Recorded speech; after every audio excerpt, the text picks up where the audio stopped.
quelques indications avant d'entrer dans ce temps de culte. Nous avons la joie, aujourd'hui, ce matin, de partager ce temps de culte avec les enfants de l'école biblique. Merci à vous. Et nous avons la joie aussi. Eric va mieux, donc c'est lui qui accompagne les cantiques. Merci à toi, Eric. Azina, qui est étudiant en théologie, qui a participé à la préparation de ce culte et à sa réalisation. Merci à chacune et à chacun de vous d'être là. Et vous pouvez mettre dans vos cantiques le filet au numéro 25, parce qu'il reviendra plusieurs fois. Numéro 25, vous pouvez mettre le filet à la page, oui, la page numéro 25, page 52. Page 52.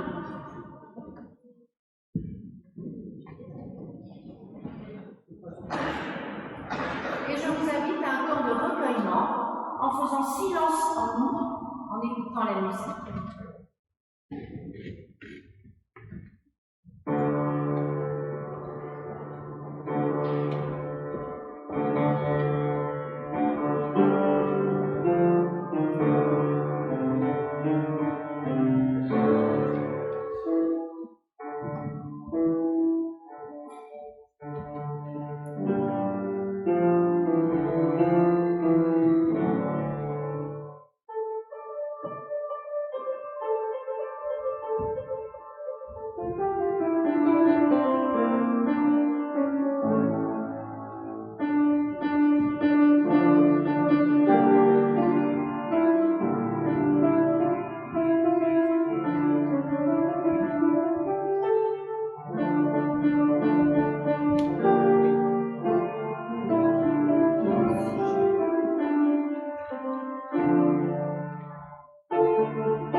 Le matin, quand on se lève, on se dit bonjour. À midi, lorsqu'on se met à table, on se dit bon appétit. Et le soir, avant d'aller se coucher, on se dit bonjour. À tout moment, lorsque tu ouvres ta Bible au Nouveau Testament, Dieu te dit bonjour. Au commencement de chaque semaine, en arrivant au culte, Dieu te dit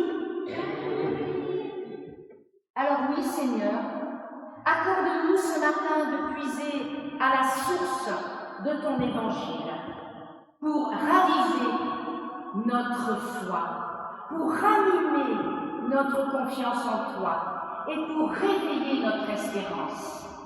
La grâce et la paix de Dieu vous sont donnés pour ce temps de culte. Amen.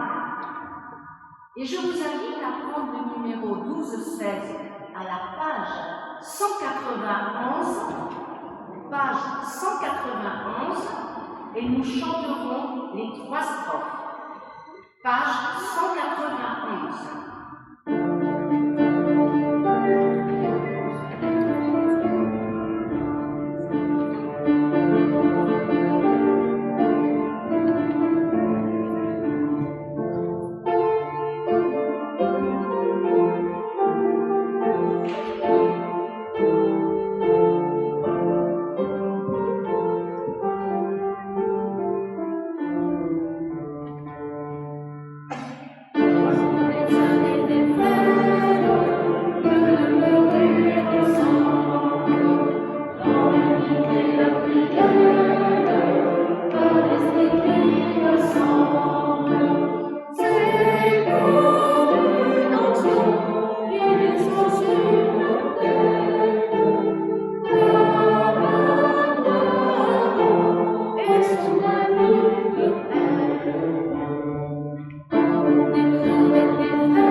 C'est Louise et Mathilde qui vont nous faire partager les paroles de louange.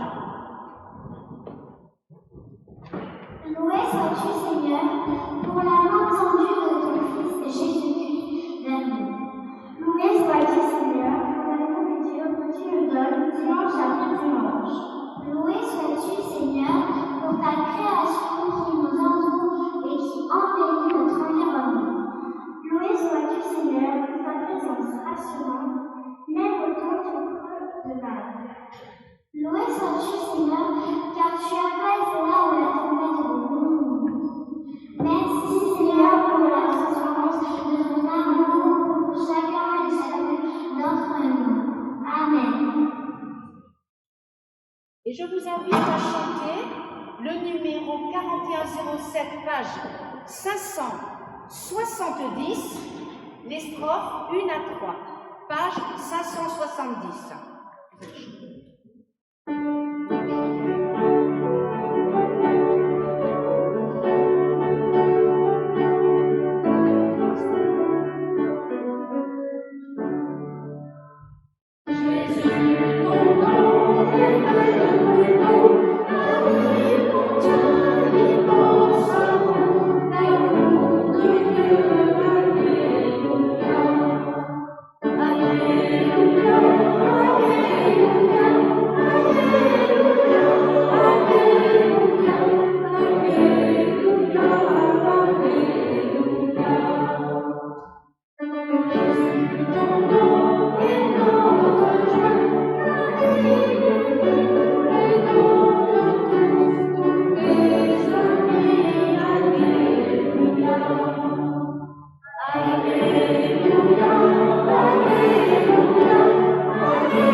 Je vous invite à la prière. Prions. Délivre-nous, Seigneur, des liens qui entravent notre égoïsme, notre ingratitude à ton égard, notre indifférence parfois dans nos relations les uns aux autres. Oui, viens nous sauver. Tu es venu nous libérer et nous sauver, en te faisant serviteurs de chacun. Tu nous rends ainsi capables, à notre tour, de servir notre frère et notre sœur en vérité, en ton nom. Libérés, car nous avons reconnu nos faiblesses, nous t'avons appelé au secours, et tu as répondu. Nous pouvons maintenant faire route pour recevoir le pardon de ta part. Amen. En restant assis, je vous invite à prendre le numéro 25, page 52, et nous prenons la strophe 5. Strophe 5.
pardon qui nous viennent de Dieu.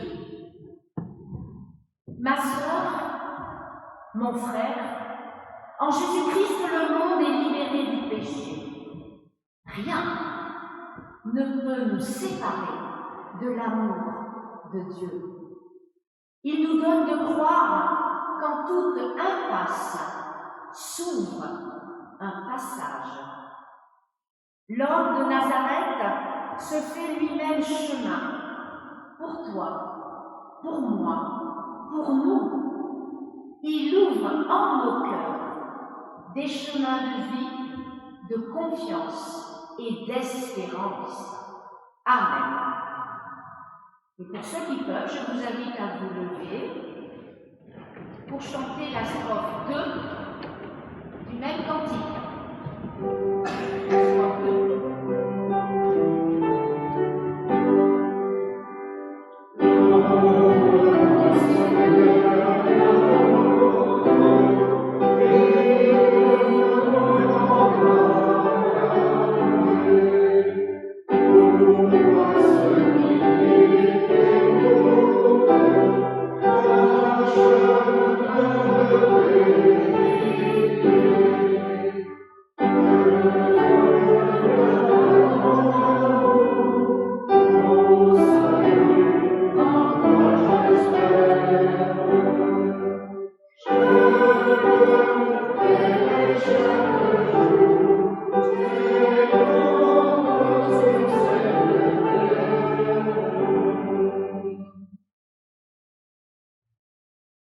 Comme parole d'exhortation pour la semaine à venir, j'ai choisi de partager avec vous ces paroles qui ont été écrites par un des pères de l'Église, Césaire.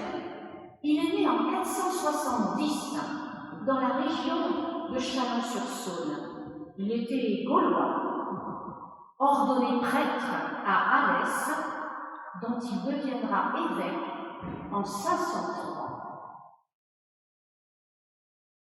Je vous demande de relire souvent les Saintes Écritures. Je vous y exhorte, car la lumière de l'âme et sa nourriture éternelle ne sont autres que la parole de Dieu, sans laquelle l'âme ne peut ni voir ni vivre. De même que notre chair meurt si elle ne prend pas de nourriture, de même notre âme s'éteint si elle ne reçoit pas la parole de Dieu. Et je vous invite à prendre la strophe 4 du même cantique, page 570, strophe 4.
Nous allons prier.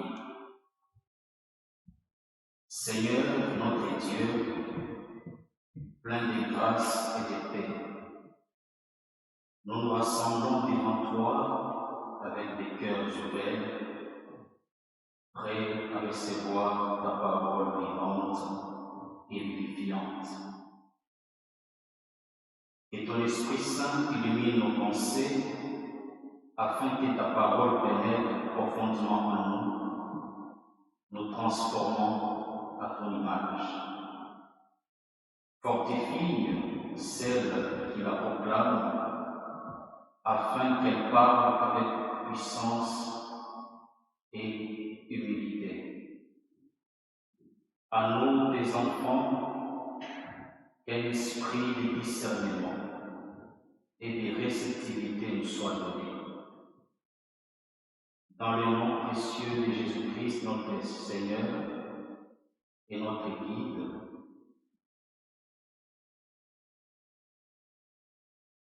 Amen.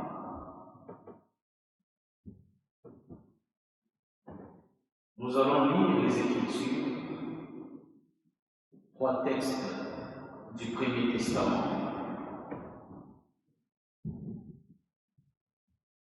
Le premier se trouve dans Deutéronome, au chapitre 22,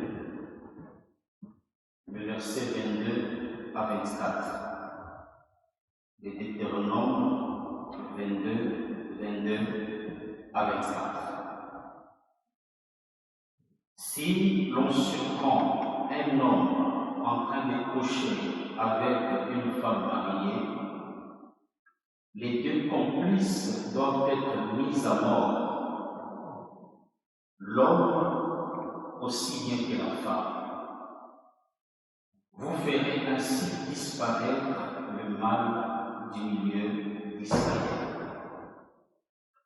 Si dans une ville, un homme rencontre une jeune fille fiancée à quelqu'un d'autre et couche avec elle, vous les conduirez tous les 2 à la porte de la ville et vous leur jetterez des pierres jusqu'à ce qu'ils meurent. La jeune fille sera exécutée parce qu'elle n'a pas appelé au secours, bien que l'affaire se soit déroulée à l'intérieur d'une ville. Et l'homme, parce qu'il a couché avec une femme promise à quelqu'un d'autre.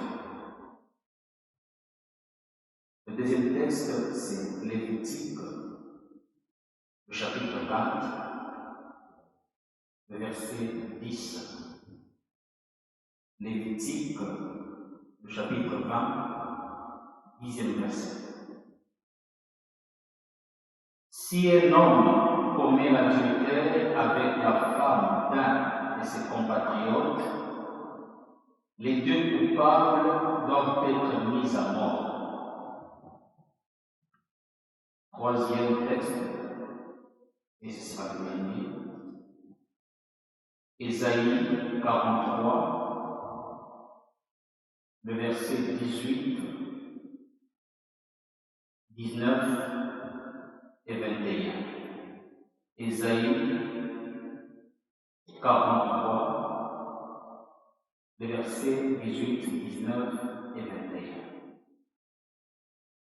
Ne pensez plus au passé. Ne vous préoccupez plus de ce qui est derrière vous, car je ferai du nouveau. On les voit paraître. Vous saurez bien le reconnaître. Oui, dans le désert, je vais ouvrir un chemin. Dans ces lieux arides, je vais faire couler des fleuves. Car je veux donner à boire au peuple que j'ai choisi, et ce peuple que j'ai formé dira pourquoi il m'est lourd. Seigneur, ta parole est vérité.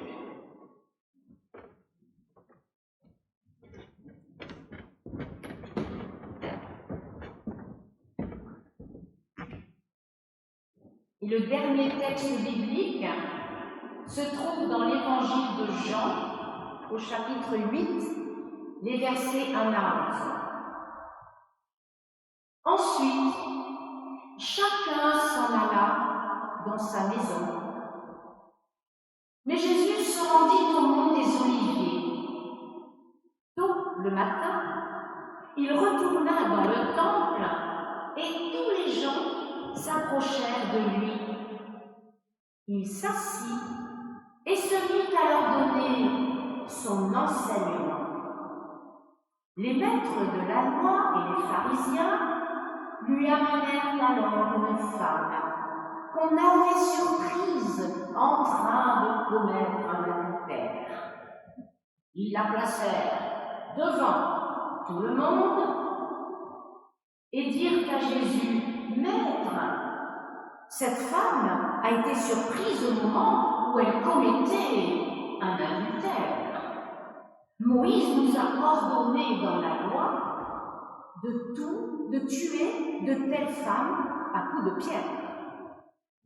Et toi, qu'en dis-tu » Il disait cela pour tendre un piège à Jésus afin de pouvoir l'accuser. Mais Jésus se baissa et il écrit avec son doigt sur le sol. Comme il continuait à les questionner, Jésus se redressa et leur dit que celui d'entre vous qui n'a jamais péché lui jette la première pierre. Puis il se baissa de nouveau et il écrivit avec les doigts sur le sol. Quand ils entendirent ces mots, ils partirent, les uns après les autres, les plus âgés d'abord. Jésus resta seul avec la femme, qui se tenait encore devant lui. Alors il se redressa et il lui dit, « Eh bien, où sont-ils? Personne ne t'a condamné ?» ?»« Personne, maître, lui répondit-elle. »« Je ne te condamne pas non plus, dit Jésus. Tu peux t'en aller, mais désormais, ne pêche plus. Ta parole est vérité, Seigneur. » En restant assis, je vous invite à prendre le chant numéro 1409 à la page 220. Page 220. Et nous chantons la strophe 1 et 2, page 220.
Ce texte, très riche, nous invite à plusieurs axes de réflexion, de questionnement et donc de méditation. Alors, pour guider et organiser notre cheminement, je vous propose 3 pistes. D'abord, replaçons ce texte dans son contexte de l'époque. Ensuite, nous le placerons dans le contexte de le nôtre en 2025. Et ensuite, nous en extrairons quelques pistes pour nos cheminements spirituels. Alors, pour placer ce texte dans son contexte de l'époque, je vous invite à imaginer la scène, telle que Jean la présente comme une pièce de théâtre en 3 actes. Premier axe, c'est le matin, au lever du jour, à l'aube, précise le terme grec. Jésus arrive de Galilée et il va entrer dans le temple de Jérusalem. Comme d'habitude, plein de gens se précipitent pour l'écouter. Et Jésus s'assoit et il va les enseigner. C'est frais, c'est convivial. Ils vont passer un bon moment avec le Maître. Arrivent les responsables religieux, amenant une femme qui aurait été surprise en train de commettre un adultère. Et le terme grec dans le texte dit ensuite qu'il la place au milieu, alors que beaucoup de traductions disent devant. Et c'est pas la même chose. Imaginons cette femme, anonyme, qui est placée au milieu de tout ce monde. Tous les regards convergent vers elle. Nous pouvons l'imaginer, tête baissée, pas à l'aise. Arrive l'acte 2, le dialogue entre les responsables religieux et Jésus. Alors eux, ils invoquent la loi de Moïse, et Jésus va leur poser cette question qui tue. Et toi, qu'en dis-tu? Puis il se baisse et il écrit sur le sol avec le doigt. Eux continuent à le questionner, car Jésus ne leur a pas franchement répondu, en tout cas comme ils l'attendaient. Et Jésus, c'est sa méthode pédagogique bien souvent, leur répond par une autre question. Celui d'entre vous qui n'a jamais péché, lui jette la première pierre. Et Jésus se rebaisse et écrit sur le sol avec le doigt. 3e acte, dialogue entre Jésus et la femme. Jésus et la femme se retrouvent seuls. Jésus demande à la femme où sont les responsables religieux. Ils sont partis. Et cette femme va enfin exister. Elle va répondre, parler avec Jésus en l'appelant maître. Et lui répond, moi non plus, je ne te condamne pas, tu peux t'en aller et ne pêche plus. Alors nous voilà entrés dans cette scène, comme si nous y étions. Nous sommes au chapitre 8, mais dès le chapitre 7, Nicodème, un des pharisiens, un des leurs, avait refusé d'amener Jésus aux pharisiens, comme il lui avait demandé. Invoquant la loi de Moïse, Nicodème leur dit qu'il est interdit de condamner quelqu'un sans l'avoir d'abord entendu. Mais les pharisiens lui répondent, examine les Écritures et tu verras que personne comme prophète n'est venu de Galilée. Rebelote. Nous assistons à une nouvelle tentative des responsables religieux pour coincer, discréditer, mettre en défense Jésus, qui quand même fait de l'ombre à leur enseignement, à leur autorité, à leur pouvoir, et en plus, devant plein de monde. Nous avons entendu tout à l'heure, lu par Asina, ce que la loi dite de Moïse a inscrit vis-à-vis de l'adultère, le 6e des 10 commandements. Tuer par lapidation tous ceux qui ont désobéi à ce commandement. La femme, mais aussi l'homme. Car quand même, elle ne l'a pas commis seule, cet adultère.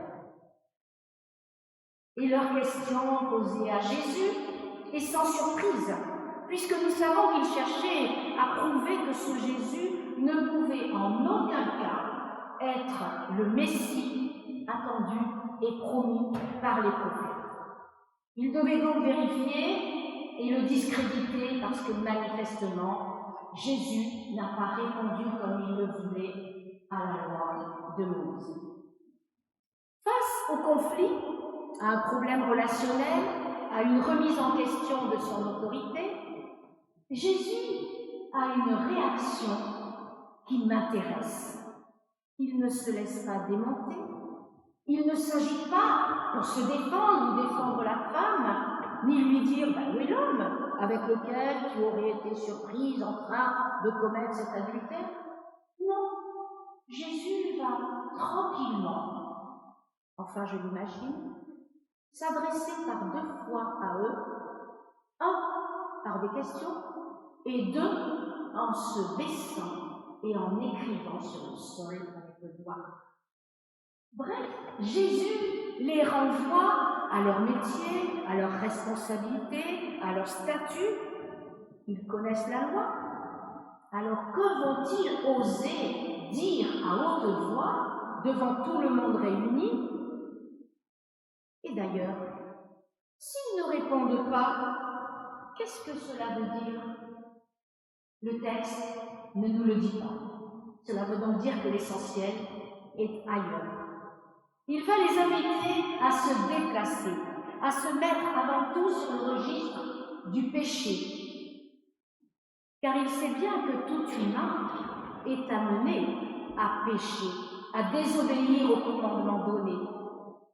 Jésus les invite à regarder d'abord en eux-mêmes s'ils sont légitimes pour condamner cette femme.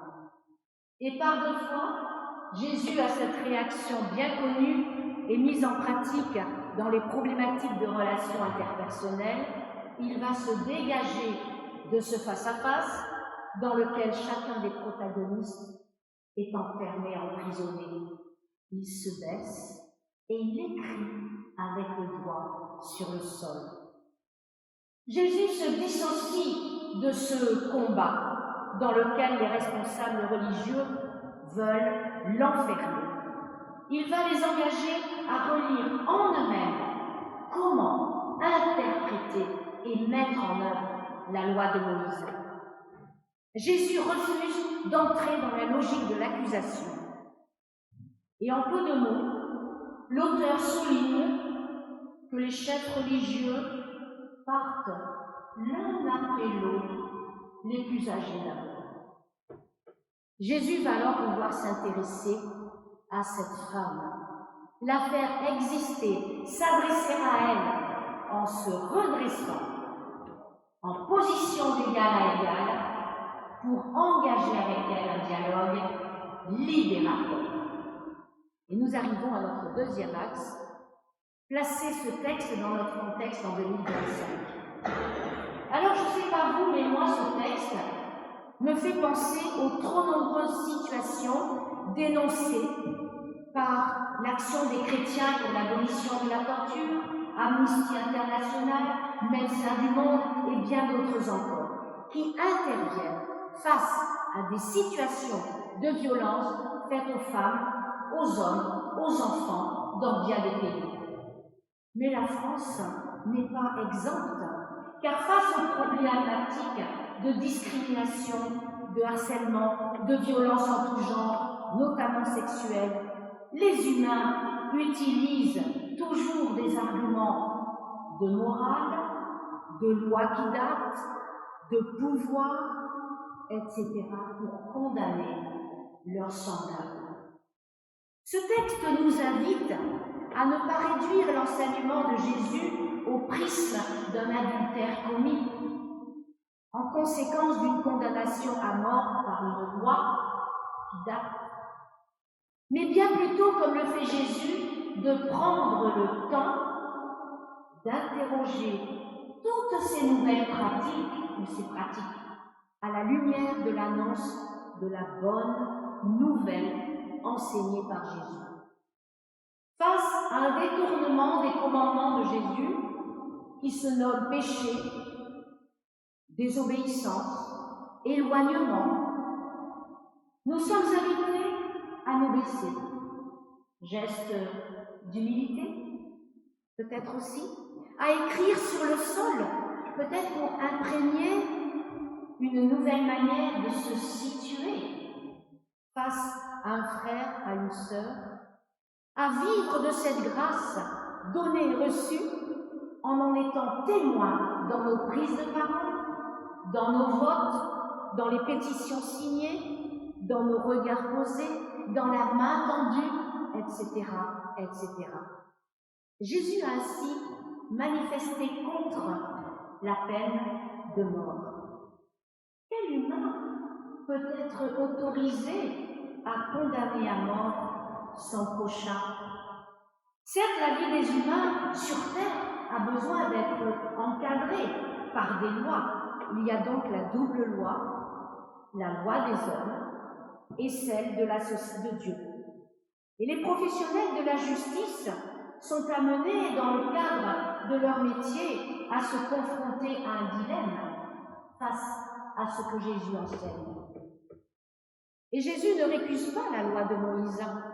Si vous voulez appliquer les rigueurs de la loi, allez-y, leur dit-il, mais examinez d'abord vous-même comment cette loi peut prendre sens avec la lumière de l'Évangile.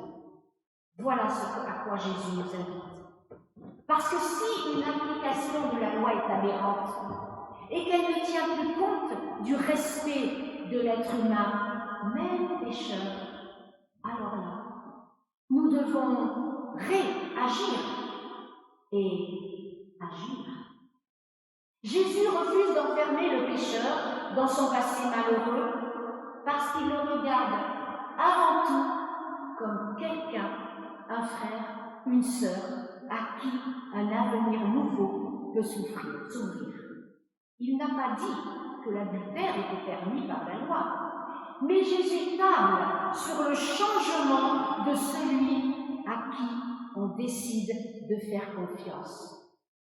Les autorités religieuses étaient dans une demande de justice répressive, et Jésus aurait instauré la justice restaurative. Alors un petit mot, cette justice restaurative actuelle offre la possibilité, après une préparation individuelle des participants, avec l'aide d'un animateur spécialement formé, de créer un espace d'échange sécurisé, confidentiel, entre la personne qui a été agressée, la victime, et la personne qui a agressé. Nous assistons, hélas, parfois à une certaine passivité générale, à l'exception de quelques-uns qui réagissent, devant les situations d'expulsion, de répression policière, de torture, notamment face aux femmes qui, dans certains pays, osent ne pas respecter la loi mise en place par les hommes. Et parfois, nous nous laissons entraîner dans ne rien dire face à des règles de la société bien pensante, et parfois à laisser faire ceux qui la défendent, sans s'inquiéter des moyens employés pour garder, paraît-il, l'ordre. Que celui qui n'a jamais péché jette la première pierre. À la suite de Jésus, nous sommes invités à sortir de la culpabilité dans laquelle cette parole peut parfois nous enfermer. Accueillons, à la suite de Jésus, une autre manière d'être et de faire. Et c'est notre dernier axe. Et je relirai juste les quelques versets dans Ésaïe. Ne pensez plus au passé. Ne vous préoccupez plus de ce qui est derrière vous, car l'Éternel fait du nouveau. Oui, dans le désert, je vais ouvrir un chemin dans ces lieux arides, je vais faire couler des fleuves. Nous sommes invités, à la suite de Jésus et de son enseignement, à modifier notre regard porté face au désert d'une application aveugle ou aveuglée d'une loi, car surgit un petit ruisseau qui désigne un chemin qui deviendra le lit d'une nouvelle vie irriguée. Quand Jésus dit que celui qui n'a jamais péché lui jette la première pierre, cela nous fait réfléchir. Car voici la bonne nouvelle pour nous ce matin, nous amener à prendre en compte cette parole d'autorité inspirée par l'Esprit de Dieu, qui dans une situation aussi piégeante que celle-ci, nous aidera à briser la fatalité qui pourrait nous emprisonner dans une attitude de laisser faire, de fermer les yeux et de ne rien entendre.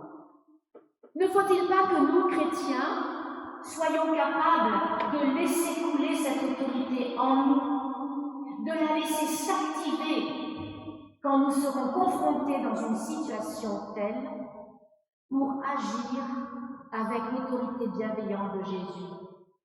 Cette autorité qui invite la personne qui a péché, qui s'est détournée des commandements, à exister et ainsi lui donner la possibilité d'être délivré et de recevoir le secours au travers de cette bonne nouvelle. Alors cette autorité, cette force, nous la recevons chacune et chacun de Dieu pour sortir de la logique de l'accusation et ainsi déclasser ce débat. Ce texte n'aurait peut-être pas dû être intitulé « Jésus et la femme adultère », mais plutôt « Jésus et l'offre du pardon par la grâce que Dieu offre à chacune et à chacun, quels que soient nos parcours de vie. » La grâce de Dieu est offerte à chacun de nous qui nous reconnaissons pécheurs. Nous détournons des commandements d'amour et du respect pour notre prochain, donnés par Jésus. Alors comment nous mobiliser contre la peine de mort, par exemple? Car elle empêche toute possibilité de relèvement de celui qui aurait commis une faute.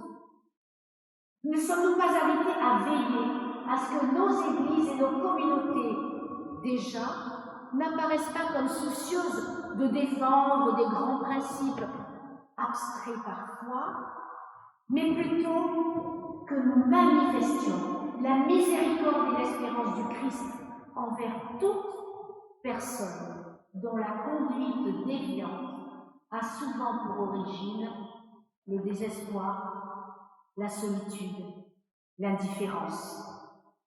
Pour les chrétiens qui réfléchissent au problème de la justice, ils gardent comme boussole nécessaire à cette réflexion, cette interrogation. Qui es-tu, toi, qui juge ton frère? Dieu, par son esprit, nous donnera la vigilance nécessaire, nous permettra ainsi de se souvenir que face à une situation dite de faute, de péché, de désobéissance de nos frères, de notre sœur, nous avons la possibilité, comme Jésus, de nous baisser, d'écrire sur la terre avec le doigt quelque chose, puis de nous relever pour engager avec cette personne face à face, la faisant ainsi exister autrement qu'au travers de sa faute, lui donnant ainsi la parole, lui affirmant qu'en Jésus, il ou elle est aimé, sauvé, respecté, et qu'il peut prendre en main cette nouvelle vie qui s'ouvre à lui ou à elle, car nous serons là pour l'accompagner, l'accueillir, l'aimer, la respecter. Amen.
sans surprise, je vous invite à chanter ce cantique « Veux-tu naître de nouveau ?» Et je vous invite, en le chantant, à bien, vous laisser pénétrer par les paroles de ce cantique. Donc, il est à la page 652 et 653, et je vous invite à vous lever.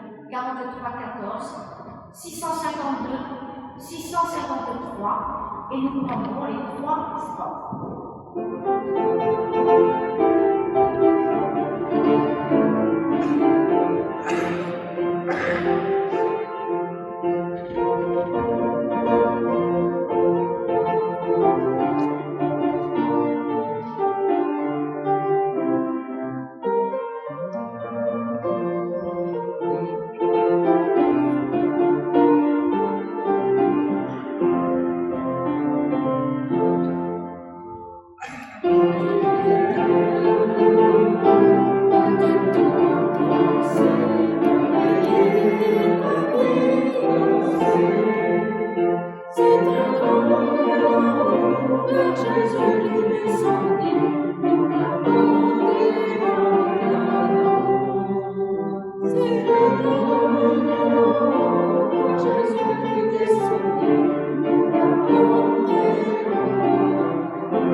Je vous invite à vous lever. Je crois que chacun de nous a pu recevoir un bout de papier sur lequel est inscrit une parole pour dire sa foi, sa confiance en Dieu.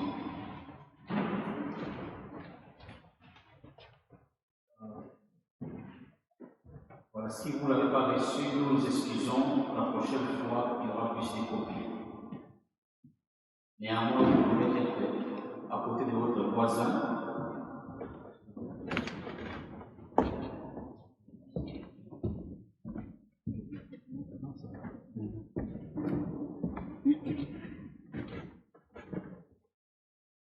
Voilà, j'espère que tout le monde est prêt. Nous pouvons y aller.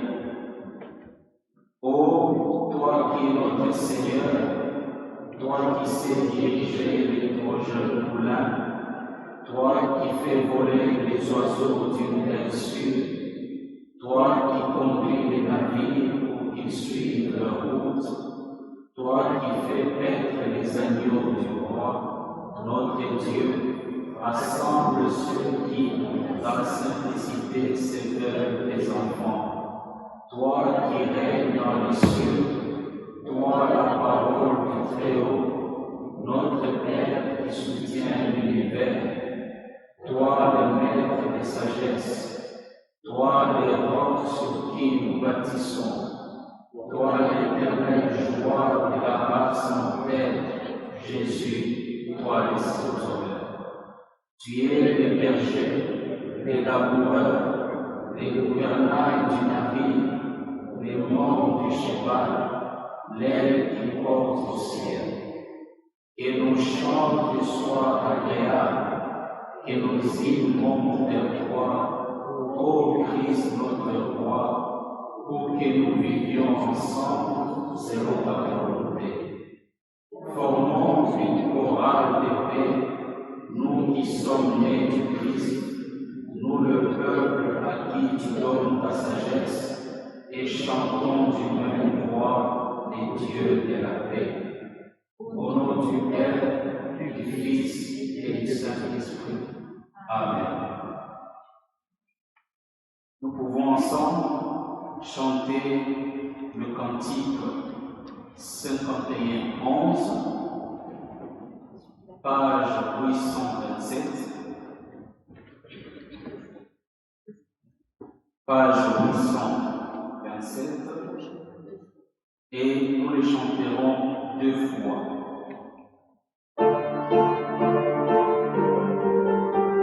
Page 827.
Je vous invite à vous asseoir et c'est le moment de partage de nouvelles.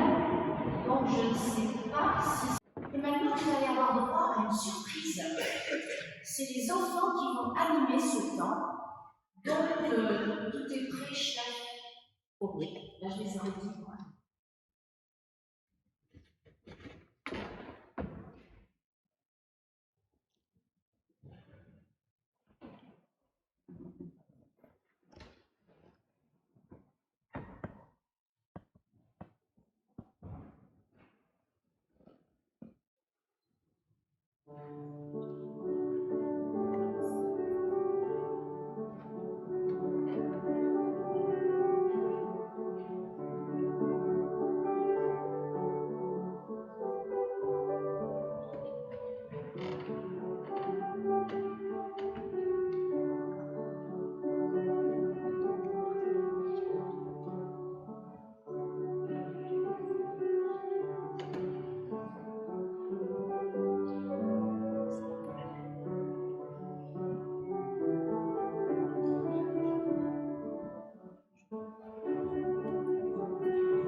Les enfants de l'école biblique vont vous chanter l'appel des disciples. Et ensuite, je vous invite à reprendre ce chant, puisqu'ils vous l'auront appris, c'est le numéro 5504. Donc, vous cherchez dans le chapitre 55 le numéro 04. Je n'ai pas le numéro de page sous les yeux. 896. 896. Numéro 9, 5504, c'est facile.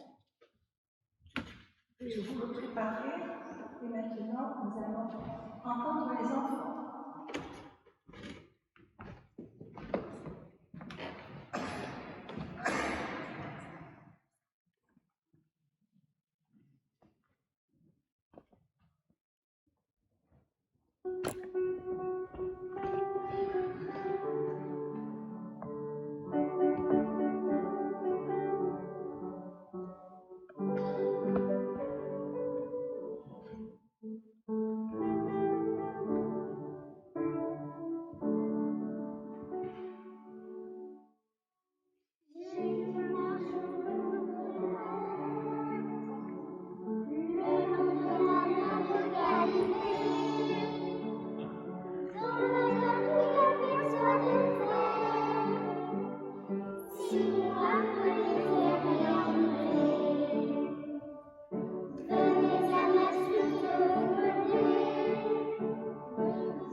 Dieu avait donné une mission à Jésus.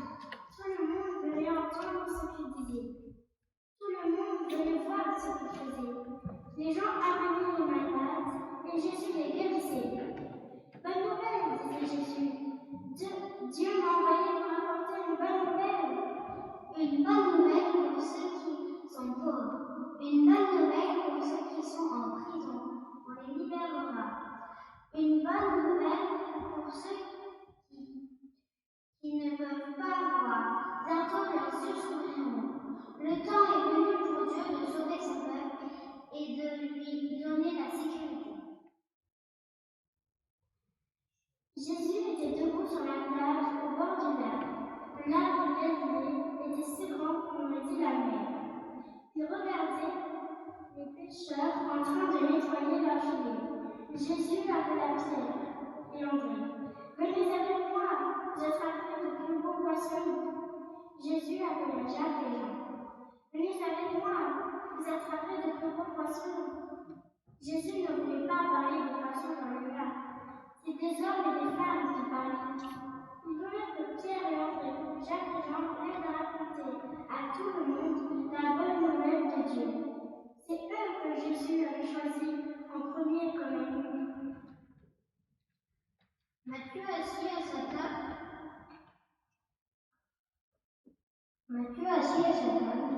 Comptait son argent, c'était un collecteur d'impôts. Payez, disait l'empereur. Veut qu'on paye son impôt. Tous les braves gens trouvaient Matthieu méchant. Il servait l'empereur, mais il se servait aussi. Les gens ne voulaient pas de lui comme ami. Mais Jésus voulait que Matthieu devienne son grand ami. Viens avec moi, dit-il. Et Matthieu laissa là son argent et partit avec lui. Matthieu fit une fête chez les gens l'honneur de Jésus. Tous les braves gens grognèrent. Jésus est bon. Comment peut-il avoir des méchants comme amis? Mais Jésus dit, ils ont besoin de moi. Je suis venu aider ceux qui ont besoin de moi, pas ceux qui pensent déjà qu'ils sont bons. Jésus avait 5 grands amis, Pierre et André, Jacques et Jean et Matthieu. Mais ce n'était pas encore suffisant. Ils ont parlé à Dieu, puis il en choisit 7 autres.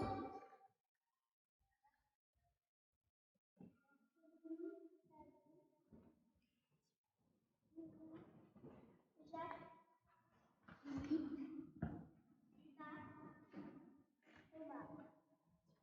cela faisait 12 grands amis. Jésus et ses 12 amis allèrent dans toutes les villes et tous les villages en racontant la bonne nouvelle à tout le monde. Marie, Jacques, Suzanne et d'autres s'occupaient de Jésus et de ses grands amis. Tous l'aidaient à raconter la bonne nouvelle de Dieu.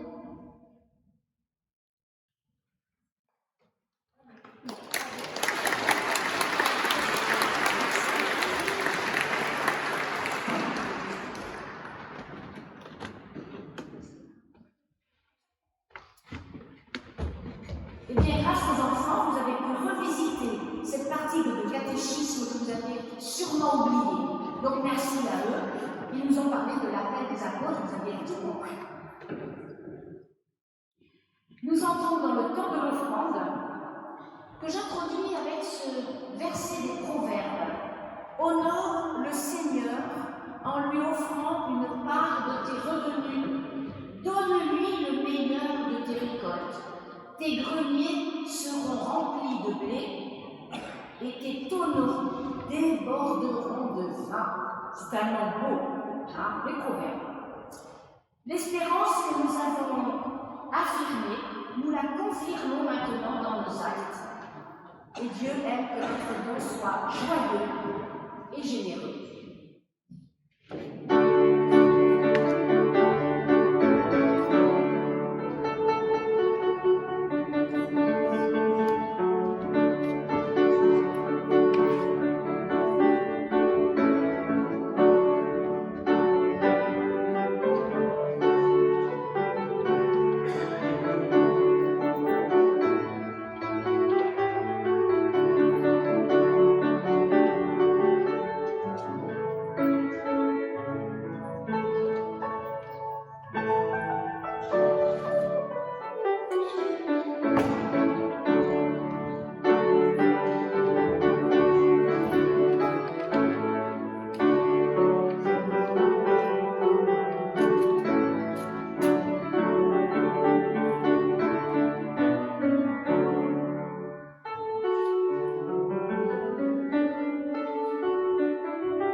Je nous invite à la prière des uns pour les autres.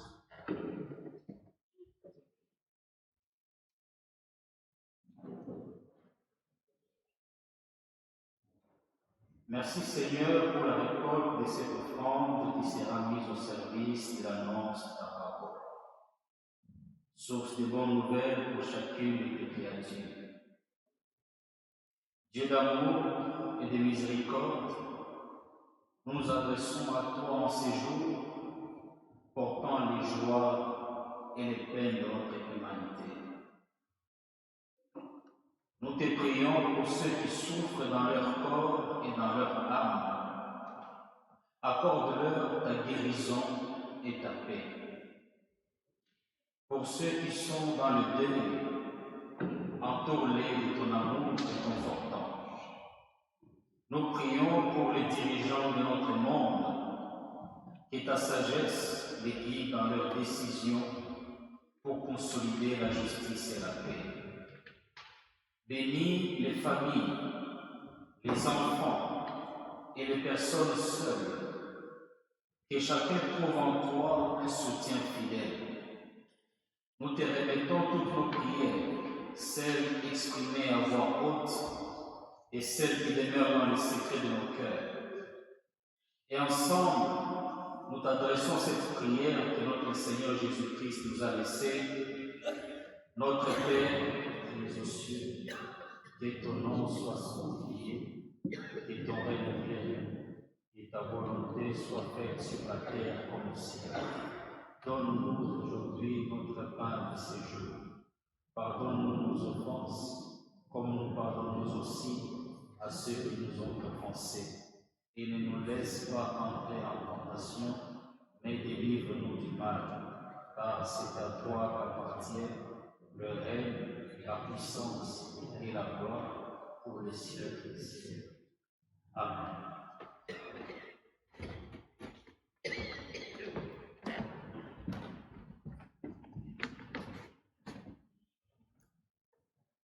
Comme parole d'envoi pour la semaine à venir, j'ai choisi de partager avec vous ces mots qui ont été écrits dans les Odes de Salomon au début du IIe siècle. Elles sont nées dans l'église syrienne. Venez boire aux eaux de la source vive du Seigneur. C'est pour vous qu'elle coule. Venez vous tous qui avez soif et recevez à boire. Reposez-vous à la source du Seigneur. Elle est belle, elle est pure et elle repose l'âme. Car elle coule des lèvres du Seigneur et du cœur du Seigneur, elle prend son nom. Heureux ceux qui s'y sont abreuvés et qui ont trouvé là le repos. Alléluia. Et pour recevoir les paroles de bénédiction, je vous invite à vous lever.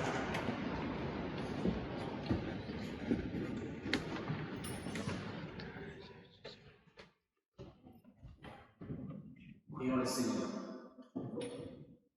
Seigneur, en ces jours de communion et de louange, nous te remercions pour ta présence parmi nous. Que ta lumière éclaire notre chemin, que ton amour réchauffe nos cœurs et que ta présence nous accompagne chaque jour.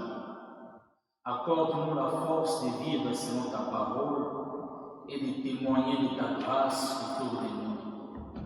Que notre foi en toi soit notre phare, notre rocher et notre refuge, nous soutenant dans les moments de doute et de difficultés.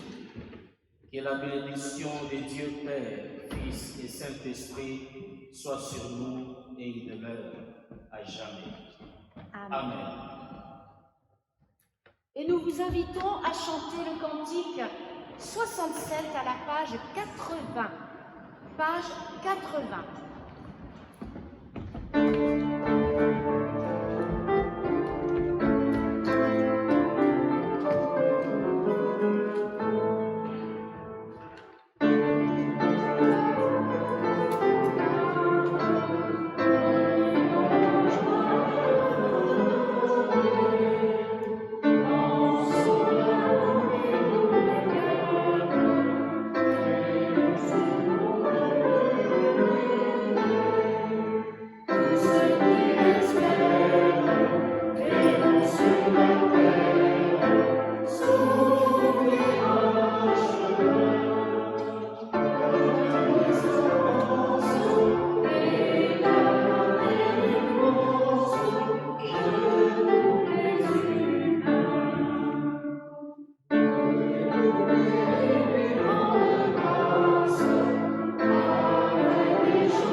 pouvons nous asseoir. Je pense que Eric nous a prévenu un bon moment de musique.